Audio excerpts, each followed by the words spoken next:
Science और हिंदी विषय के पेपर लीक हुए थे और इसके बाद जैक ने दोनों विषय की परीक्षा को रद्द कर दिया है। 4 मार्च के बाद उनकी तारीख का ऐलान किया जाएगा। 2 विषय की परीक्षा रद्द होने से 10वीं बोर्ड के लाखों परीक्षार्थी मायूस दिख रहे हैं। वहीं बीजेपी ने इसे झारखंड के साथ दुर्भाग्य करार दिया है।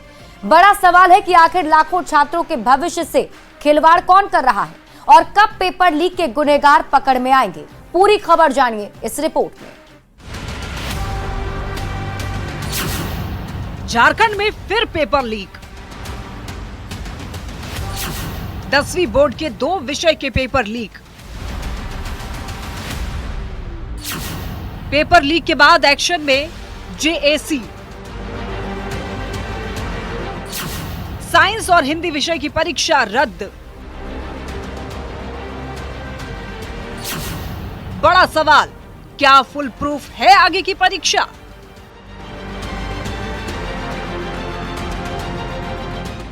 पहले जेपीएससी, फिर जेएसएसी और अब जेएसी बोर्ड। झारखंड में पेपर लीक होने का सिलसिला जारी है। जेएसी 10वीं बोर्ड के 2 विषय का प्रश्न पत्र सोशल मीडिया में वायरल हो रहा था, साइंस और हिंदी। पहले तो जेएसी की ओर से वायरल पेपर को फेक बताया गया और इसे छात्रों को गुमराह करने का कदम करार दिया गया। लेकिन जब गुरुवार को साइंस की परीक्षा हुई तो दूध का दूध और पानी का पानी हो गया। साइंस के वायरल पेपर और असली क्वेश्चन पेपर में से 30 ऑब्जेक्टिव प्रश्न हूबहू मिल गए। इसके बाद हड़कंप मच गया और आनन फानन में जैक अध्यक्ष ने मीटिंग बुलाई और साइंस के साथ साथ हिंदी विषय की परीक्षा रद्द करने का आदेश जारी कर दिया। जो परीक्षा है इसको हमने रद्द कर दिया है। इसकी परीक्षा बाद में छात्रों से यही किया है कि आप लोग मन लगा करके पढ़ाए, किसी भी तरह के अफवाह में कोई दुष्प्रचार में नहीं पड़े। 10वीं के 2 विषय का पेपर लीक होने से मेधावी छात्र मायूस दिख रहे हैं। पहले जिस पेपर को वायरल बताया गया था उसे परीक्षार्थियों ने असली क्वेश्चन से सेम टू सेम बताया। उसी टाइप का मैंने सुनने में हम नहीं देखा उस तरह, लेकिन बोल रहे सब लोग कि सब सेम था। सब सेम था। भी एग्जाम दिया वो अपने से दिया है, अपने मेहनत से, और मेरा एग्जाम भी काफी अच्छा गया था। लेकिन इस बात सुन के हमको बहुत खराब लगा कि एग्जाम रद्द हो गया, क्योंकि हम अपना मेहनत से पढ़ाई करके एग्जाम दिए थे। पेपर लीक होने के बाद सियासी सरगर्मी भी बढ़ती दिख रही है। बीजेपी नेता अमर बाउरी ने इसे झारखंड का दुर्भाग्य बताया। साथ ही लाखों मेधावी छात्रों से खिलवाड़ करने वालों की पहचान कर कड़ी कार्रवाई की मांग की है। बात को लेकर के बहुत सशंकित है कि आगे चल करके इस सरकार के द्वारा जो परीक्षाएं ली जा रही है और उसमें जो उत्तीर्ण छात्र हो रहे हैं उनका देश के अन्य यूनिवर्सिटीज में या अन्य जगहों पर क्या महत्व और क्या वैल्यू रहेगा। 10वीं की परीक्षा छात्रों के भविष्य के लिए आधार साबित होता है, लेकिन बोर्ड परीक्षा से ही खिलवाड़ हो तो ये गंभीर अपराध की श्रेणी में आता है। न्यूज़ 18 पूरे मामले में कई गंभीर सवाल भी उठा रहा है। अगर 2 दिन से पेपर वायरल हो रहा था तो फिर पहले एक्शन क्यों नहीं लिया गया? पेपर वायरल करने वालों पर एक्शन क्यों नहीं लिया गया? अगर पेपर लीक के पीछे किसी गिरोह की साजिश है तो उसकी पहचान अब तक क्यों नहीं की गई? क्या इस गिरोह के तार झारखंड के बाहर से जुड़े हुए हैं? और लाखों मेधावी छात्रों के भविष्य से आखिर खिलवाड़ कौन कर रहा है? अब देखना होगा कि जैक बोर्ड और सरकार पेपर लीक के दोषियों तक कब तक पहुंचती है और उन्हें कड़ी सजा दिला पाती है या नहीं। लेकिन तब तक 4 मार्च तक होने वाली बाकी विषयों की परीक्षा पर संशय के बादल छटते नहीं दिख रहे। न्यूज़ 18 के लिए रांची से निरंजन सिंह, गिरिडीह से एजाज अहमद के साथ ब्यूरो रिपोर्ट। झारखंड में जैक की मैट्रिक की हिंदी और विज्ञान की परीक्षा रद्द होने पर सियासी संग्राम जारी है। मामले में आजसू के नेता ने भी हेमंत सरकार पर सवाल उठाए हैं और मामले की सीबीआई जांच की मांग की है।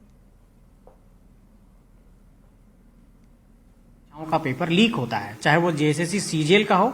अब इस बार झारखंड में आप बोर्ड परीक्षा को देखिए तो लगभग 4,34,000 जो है परीक्षार्थी परीक्षा दे रहे हैं। ये लगभग जो 4.5 लाख बच्चे हैं जिनको पता नहीं है कि पेपर लीक क्या होता है, किस तरीके से सिंडिकेट वाले सेटिंग गेटिंग करते हैं, उन लोगों को भी इस चंगुल में कलंकित कर दिया गया है और उन लोगों को भी इस तरीके से परेशान किया जा रहा है। बच्चे मनोवैज्ञानिक तौर पर परेशान हो रहे हैं कि क्या पारदर्शी व्यवस्था पूरी तरीके से खत्म हो गई है। हम सीबीआई इंक्वायरी की मांग करते हैं कि इस तरह का पेपर लीक ना हो, सीबीआई इसकी जांच की जाए और जो भी दूध का दूध है, पानी का पानी, उसको पूरा क्लियर किया जाए। तो पेपर लीक मामले पर बीजेपी ने भी हेमंत सरकार को कटघरे में खड़ा कर दिया है। क्या कुछ कहा है आपको दिखाते हैं। तो जैक 10वीं का पेपर लीक होने के बाद से सियासत भी शुरू हो गई है, जहां बीजेपी की तरफ से सरकार को घेरा जा रहा है, तो साथ ही साथ इसका जवाब सरकार की तरफ से भी दिया जा रहा है। आपको बता दें कि आज 2 पेपर लीक हुए हैं। दो तरफ लोग, एक तरफ छात्र है और एक तरफ नेक्सस वाले लोग हैं जो पावरफुल लॉबी है। गड़बड़ी कौन कर रहा है? पावरफुल लॉबी कर रहा है। पर सरकार जब एक्शन लेने की बारी आ रही है तो छात्रों पर एक्शन ले रही है, और अभी तक ऐसा कोई ठोस अरेस्टिंग सामने नहीं आया है कि पेपर लीक माफिया पे से लगाम लगाएगी है। तो जो डेटरेंस ऑफ लॉ है, कानून का खौफ है, वो छात्रों के विरोध में काम कर रहा है, और जो क्रिमिनल्स है, पेपर माफिया है, उनके विरोध में ये काम जो नहीं कर रहा है।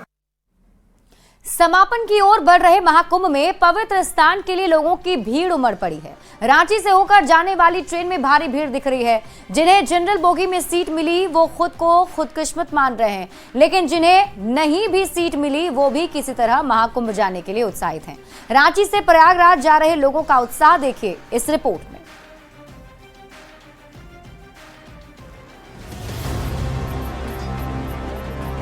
26 फरवरी तक चलने वाला प्रयागराज का महाकुंभ अब समापन की ओर है। आंकड़ों की माने तो अब तक करीब 57 करोड़ श्रद्धालु स्नान कर चुके हैं, और ये आंकड़ा हर दिन बढ़ता ही जा रहा है। झारखंड से होकर प्रयागराज जाने वाली ट्रेन ठसाठस भरी दिख रही है। हटिया से खुलकर दिल्ली जाने वाली ट्रेन प्रयागराज होकर जाती है। जब तक ये ट्रेन रांची पहुंचती है तब तक जनरल बॉगी की हर सीट फुल हो जाती है। जिन्हें सीट चाहिए वो हटिया से ही इसे हथिया लेते हैं। जगह कहाँ लिए हैं? जगह सीट में बैठे हुए हैं।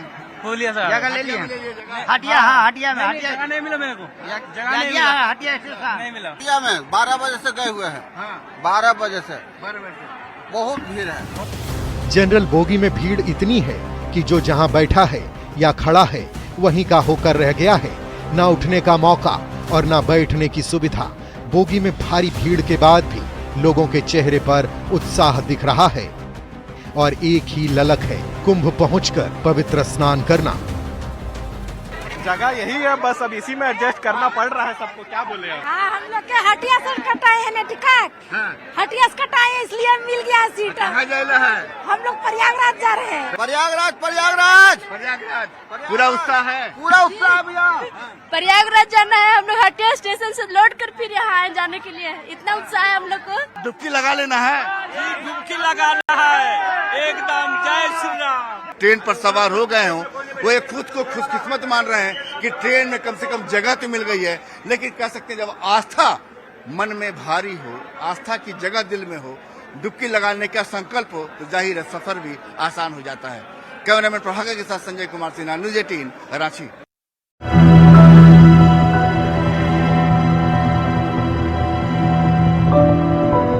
अपने चारों परिवार गए हैं, उसका बेटा बेटी और माँ और उसका सास ससुर।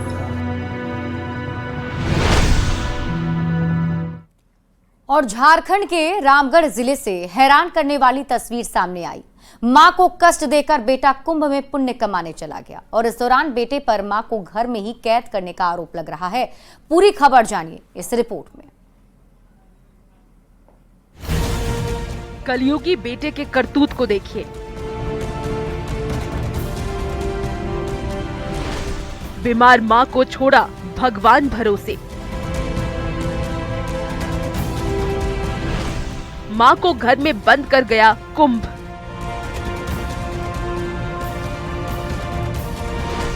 प्लास्टिक चबाकर मां ने किया गुजारा।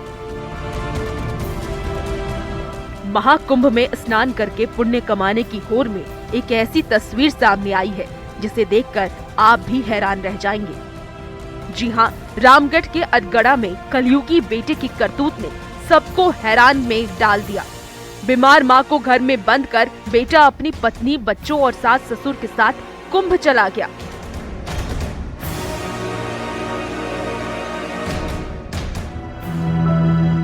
घर में 2 दिनों से बंद महिला खाने के लिए तड़प रही थी। 2 दिन तो किसी तरह से काट लिया, लेकिन तीसरे दिन भूख के कारण उनका धैर्य जवाब दे दिया। वृद्धा के अंदर से रोने, बिलखने और चीखने की आवाज सुनकर पड़ोसी पहुँचे, लेकिन घर के मुख्य दरवाजे पर ताला लगा था। पड़ोसी की सूचना पर पुलिस मौके पर पहुंची और घर का ताला तोड़कर महिला को बाहर निकाला, खाना खिलाया और पानी पिलाया। क्या हुआ? घर में अकेले छोड़ के बेटा चला गया है, कुंभ नहाने गया है, सास ससुर को लेके गया है, आपको नहीं ले गया? नहीं ले गया आपको, आप अकेले थी घर में। जानकारी के मुताबिक घर में बंद वृद्ध महिला भूख के कारण घर में रखे प्लास्टिक को चबा रही थी। उनके गले से आवाज भी नहीं निकल रही थी। जब महिला बाहर निकली तो बेटी चांदनी को देखकर वो गले से लिपट गई और उनके आंख से आंसू बहने लगे। तो माँ को आपका यहाँ रूम में बंद करके चले गए थे? हाँ, लोग मतलब रूम का दरवाजा खुला था, जो बाहर का मेन गेट है ना, हाँ, वो वाला बंद था। तो अकेले थी माँ आपकी? हाँ, अकेले। माँ आपकी बीमार है? बीमार है। तो आपके भाई किसको लेके गए हैं कुंभ नहाने? वो लोग मतलब अपने चारों परिवार गए हैं, उसका बेटा, बेटी और माँ और उसका सास ससुर। तो देखा आपने, एक तरफ प्रयागराज महाकुंभ मेला 2025 को लेकर देश भर में उत्साह का माहौल है। कई मुश्किलों का सामना कर देश विदेश के श्रद्धालु प्रयागराज पहुंच रहे हैं। ऐसे में रामगढ़ की इस तस्वीर को देखकर कई सवाल उठ रहे हैं। ये कैसा पुण्य है कि हम महाकुंभ नहाने जाएं और अपने घर के बुजुर्गों का अपमान करें? सोचिएगा जरूर।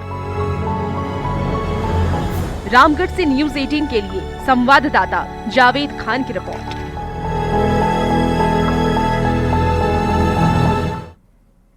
इस खबर के सामने आने के बाद कई सारे सवाल हैं जो उठ रहे हैं और न्यूज़ 18 भी ये सवाल पूछता है।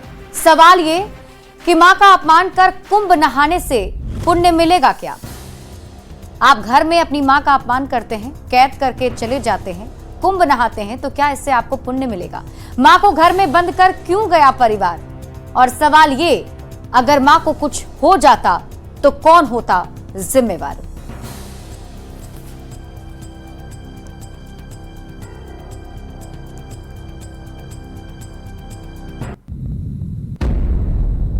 बढ़ते हैं आगे और इस बीच आपको बड़ी खबर गिरिडीह से बता दें, जहां पीरटांड में एक बार फिर नक्सलियों ने दस्तक दी है। लेकिन जब तक वे किसी घटना को अंजाम देते तब तक पुलिस और सीआरपीएफ की टीम ने अभियान चलाकर उनके मंसूबे पर पानी फेर दिया है। सुरक्षा बलों के पहुंचने की भनक लगते ही नक्सली भी मौके से फरार हो गए। खोखरा थाना क्षेत्र के गरडी और मरमी के पास जंगल से 5 डेटोनेटर के साथ 20 किलो विस्फोटक powder, 1.5 kilo nail iron, 111 piece gelatine जब्त किया गया है। सुरक्षा बलों का पूरे इलाके में सर्च ऑपरेशन जारी है। वहाँ पे कोई उग्रवादी जो थे वो वहाँ नहीं है, कहीं निकल गए हैं जंगल झाड़ी का लाभ उठाते हुए। बाद में सर्च अभियान चलाया गया तो वहाँ पर ये Codex wire, gelatin, gun powder और ये आप जो सामने देख रहे हैं डेटोनेटर और नेल्स वगैरह की बरामदगी हुई है। किसका दस्ता था? ये अभी तो हम लोग इधर तो अभी पवन लंगड़ा और साहेब राम मांझी के दस्ते के बारे में सूचना थी। हजारीबाग के 6 लोगों की कुंभ से लौटने के दौरान भीषण सड़क हादसे में मौत हो गई। उत्तर प्रदेश के जौनपुर में यह हादसा हुआ है, जहां बस और कार की जोरदार टक्कर हुई थी। बदलापुर थाना क्षेत्र में हुए हादसे में कुल 9 लोगों की दर्दनाक मौत हो गई है। इसमें हजारीबाग के 6 लोग शामिल थे। मृतकों में 5 महिला और 1 पुरुष शामिल है। बताया जा रहा है कि श्रद्धालु कुंभ स्नान के बाद अयोध्या में श्री राम जन्मभूमि का दर्शन कर लौट रहे थे, तभी यह हादसा हो गया। हादसे के बाद जिले में शोक की लहर।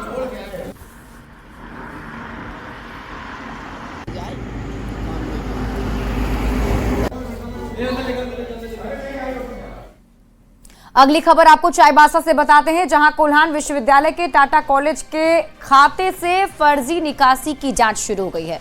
पंजाब नेशनल बैंक के खाते से 2 फर्जी चेक के सहारे 1,58,96,800 रुपए की निकासी की गई थी।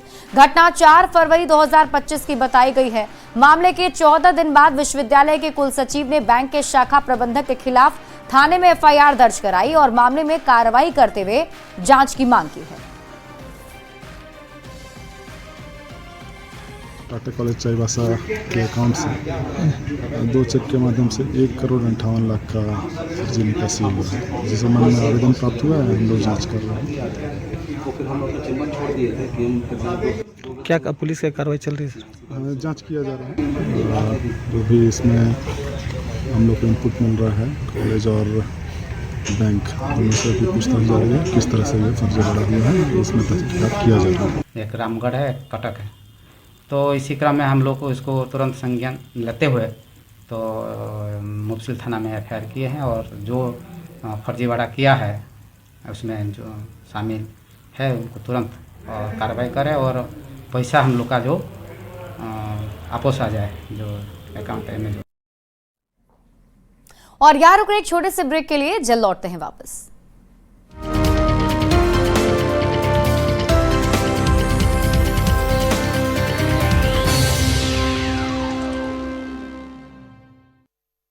पनोरमा ग्रुप,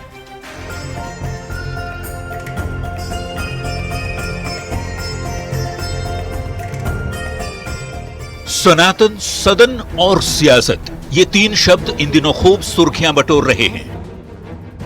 महाकुंभ के आयोजन पर सवाल उठाने वाले विपक्ष के नेता हर दिन कुंभ की नई परिभाषा गढ़ रहे हैं। खड़गे, अखिलेश, लालू और ममता के आरोपों के बाद जवाब उत्तर प्रदेश के मुख्यमंत्री योगी आदित्यनाथ ने सदन से ही विरोधियों पर जोरदार प्रहार कर दिया।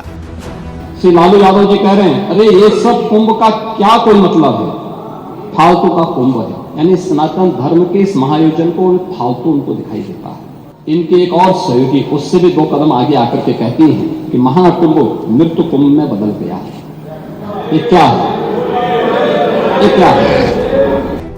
कुंभ पर योगी ने विरोधियों पर क्या करारा जवाब दिया, तो इसे भी समझिए। लालू को महाकुंभ फालतू दिखाई देता है, इनके साथ ही महाकुंभ को मृत्यु कुंभ बता रहे हैं। योगी कहते हैं कि एसपी वाले जिस थाली में खाते हैं उसी में छेद करते हैं। सनातन को बदनाम करने वालों ने दुष्प्रचार किया, कुंभ को लेकर झूठा वीडियो दिखाया गया, संक्रमित सोच का उपचार नहीं हो सकता और ये 56 करोड़ लोगों की आस्था का अपमान है। योगी आदित्यनाथ के जवाब आते ही गर्म हो गई सियासत। नेता एक दूसरे पर कैसे जुबानी तीर छोड़ रहे हैं, जरा सुनिए। इसकी जिम्मेवारी जवाबदेही किसकी है?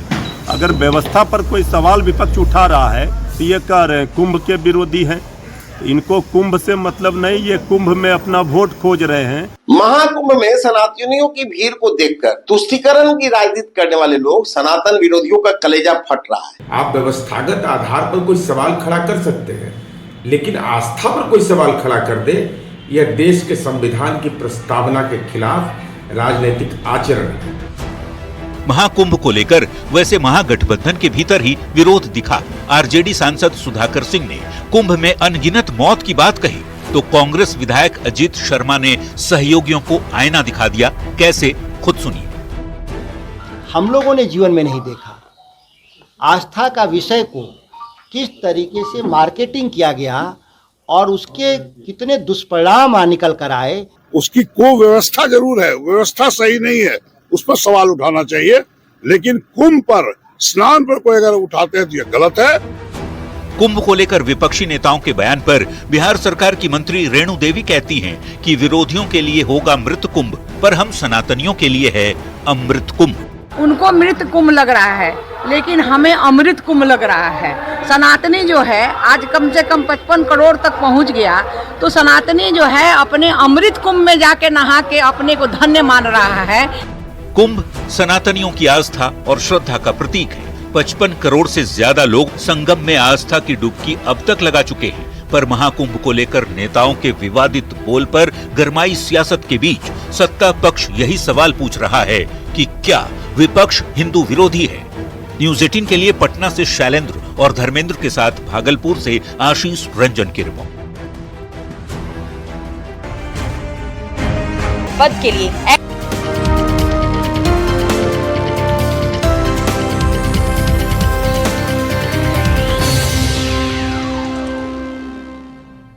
ब्रेक के बाद आपका स्वागत है। बढ़ते हैं आगे, खबर आपको खूंटी से बताते हैं, जहां बिरसा कॉलेज कैंपस में करोड़ों की लागत से हॉकी का इंटरनेशनल एस्ट्रो टर्फ स्टेडियम बनाया गया था, लेकिन आंधी तूफान और ओले की चपेट में आने से स्टेडियम बेहाल दिख रहा है। आंधी की वजह से स्टेडियम में लोगों के बैठने के लिए बनाया गया छज्जा टूटकर गिर गया।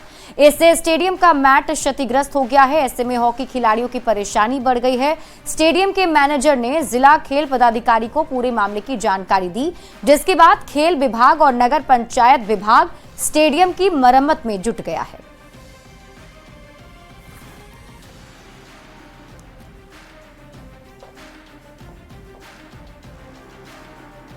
और फिलहाल इस बुलेटिन में अभी के लिए बस इतना ही। आप देखते रहिए न्यूज़ 18 बिहार झारखंड।